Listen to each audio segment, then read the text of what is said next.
Entonces, a evaluar cuáles son los números que les pueden servir y cómo esto está avalado, con la evidencia que existe en la actualidad.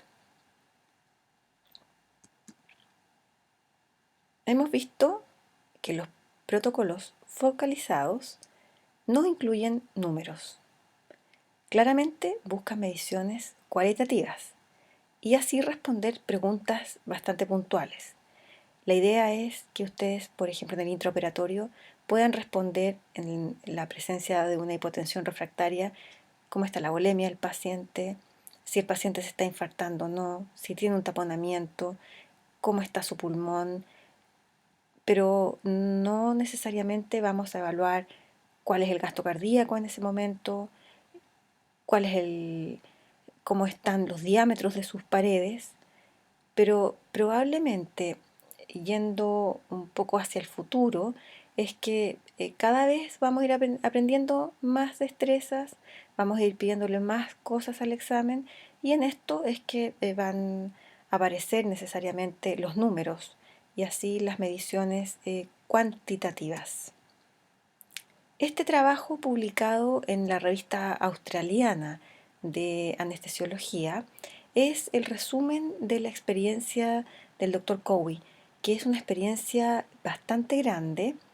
Ellos partieron obviamente con transesofágico como partimos todos, pero ya han reemplazado en muchos casos con transtorácico. La verdad es que no son exámenes comparables y tampoco los pacientes a los que les realiza uno transesofágico o transtorácico son del todo comparables. Creo que son exámenes complementarios y la idea es que cada vez más vamos a ir interrelacionando ambas técnicas. Una no excluye a la otra y del punto de vista del manejo que nosotros debemos darle a este tipo de exámenes, es una muy mala idea empezar a hacer competir uno con otro. La idea es que la ecocardiografía transtorácica es una herramienta ideal para el manejo perioperatorio de nuestros pacientes, pero como todas las técnicas de imágenes, requiere entrenamiento y en eso es lo que estamos. En obstetricia. En obstetricia pienso yo que es un campo donde la ecocardiografía transtorácica va a tener y debiese tener un rol muy destacado porque es un monitor que les va a permitir evaluar la hemodinamia en pacientes obstétricas que sean sometidas a su cirugía de cesárea o en trabajo de parto. Les destaco aquí al doctor Colin Royce, que es un pionero en ecotranstorácico y es el inventor del protocolo HART que vimos durante el taller de transtorácico y que vieron ahora ustedes en su primera lección. Aquí se demuestra claramente cómo la mujer embarazada con preeclampsia tiene un patrón en su ecocardiografía absolutamente diferente al que tiene una mujer embarazada que está sin preeclampsia. Y esto lo hace ser muy interesante porque es una muy excelente forma de monitorizar.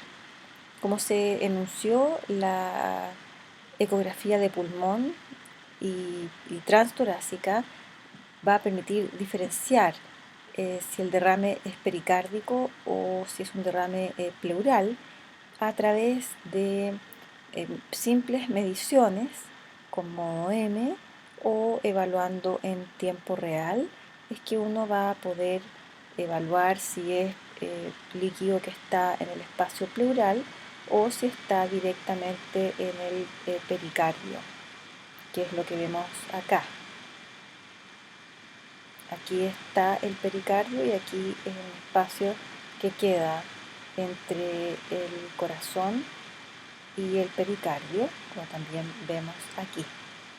En cambio, el derrame pleural se ve por fuera de esta cavidad. en las clases del doctor Zapata esto les va a quedar absolutamente claro. También existen detractores de la técnica y eso también uno tiene que tenerlo claro. Es 100% dependiente del operador y de la ventana que nos dé el paciente. Aquí tenemos un reporte de ecocardiografías realizadas después de una cirugía cardíaca y estos investigadores encontraron que las imágenes eran frecuentemente inadecuadas para los pacientes que estaban en su postoperatorio inmediato de cirugía cardíaca. La experiencia que nosotros hemos tenido es bastante diferente a esta, pero es importante mencionar que la técnica no es un 100%.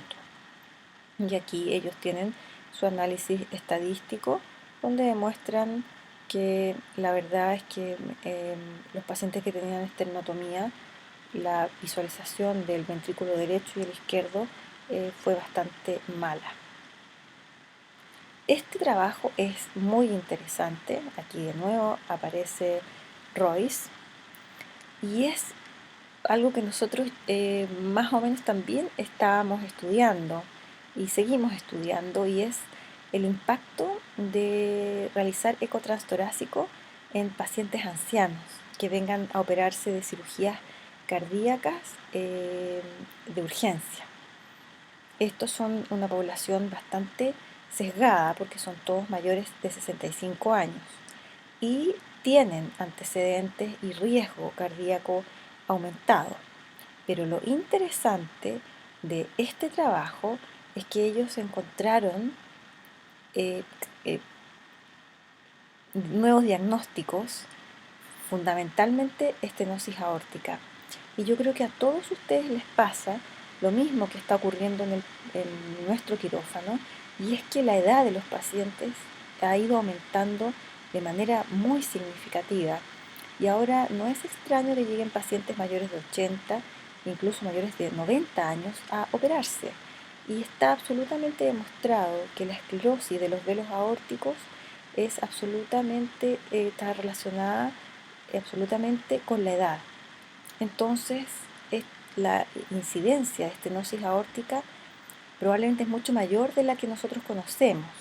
Por lo tanto, realizarles un eco transtorácico en el preoperatorio a estos pacientes sometidos a cirugía de urgencia cambia la conducta y el manejo.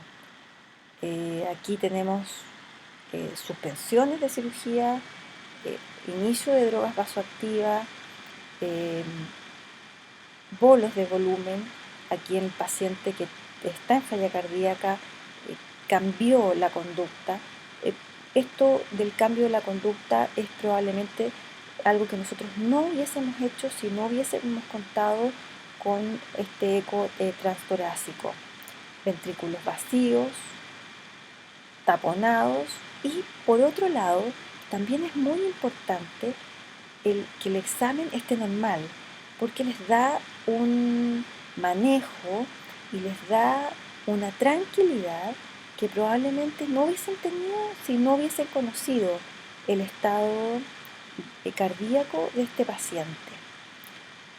Todos sabemos que en una urgencia es complejo pedirle que venga un cardiólogo, que realice una ecocardiografía y empezar a tratar de manejar estos pacientes a ciegas. Ahora que se cuenta con esta herramienta, se hace cada vez más difícil. Este trabajo está en su literatura, les recomiendo que lo revisen. Es muy interesante y está bastante bien diseñado. Pero la idea de nosotros entonces es ir un paso adelante y así no solo realizar este examen focalizado de tipo cualitativo, sino que vamos a ir un paso adelante y vamos a ir realizando mediciones muy fáciles de hacer, totalmente reproducibles y, como ya les dije, solicitadas por el doctor Pastor. ¿Qué vamos a medir? En modo M vamos a medir diámetros diastólicos y diámetros sistólicos. Podemos estimar la presión de arteria pulmonar, Podemos calcular la fracción de eyección, podemos calcularla con técnica de Simpson y por cierto también nos sirve aquí el Doppler tisular. Vamos a evaluar la diástole con Doppler pulsado, con Doppler tisular y podemos estimar la volemia con la medición de la vena cava inferior y finalmente el gasto cardíaco. Vamos a ir por partes. Primero vamos a realizar mediciones en modo N. Entonces, tomamos nuestro transductor, aquí es muy importante, le echamos gel, nos vamos a paraesternal en eje largo, al paciente exprofeso no se ha puesto en decúbito lateral porque ustedes van a trabajar en decúbito supino la mayoría de las veces. Entonces, entre el segundo y cuarto espacio intercostal, trabajamos un poco la imagen. Cada equipo tiene su sistema de trabajo que ustedes tienen que conocer, que es la bautonología de cada uno de los equipos con que ustedes trabajan. Aquí tenemos entonces el modo M, donde hemos cortado a nivel de la válvula aórtica y del ventrículo izquierdo. Vamos a la función de cálculos y ahí el equipo me va a entregar una serie de mediciones que yo debo realizar. Vamos a partir con la pared del ventrículo derecho,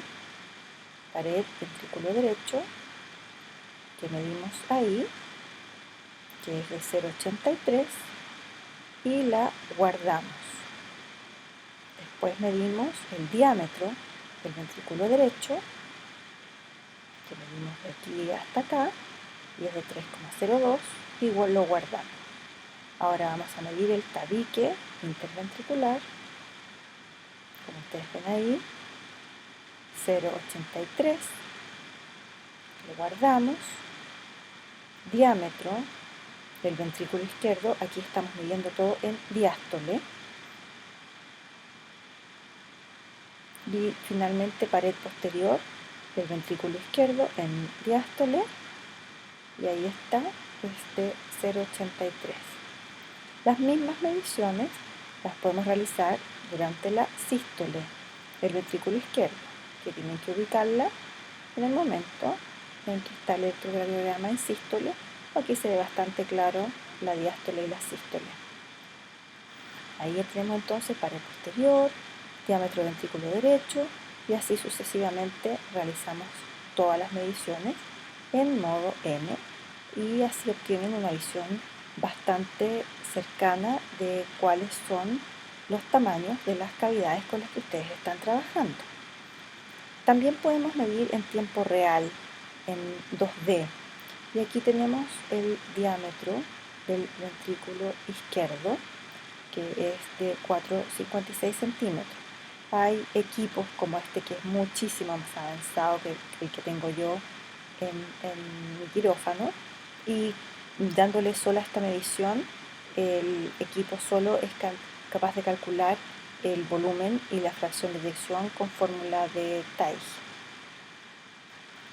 Pero la idea era mostrarles y comparar con este ventrículo que está muchísimo más dilatado, que tiene su pared septal y su pared posterior mucho más dilatadas, y el diámetro definitivamente supera los 6 centímetros, por lo tanto está muy dilatado, con un volumen calculado por el equipo también muy aumentado.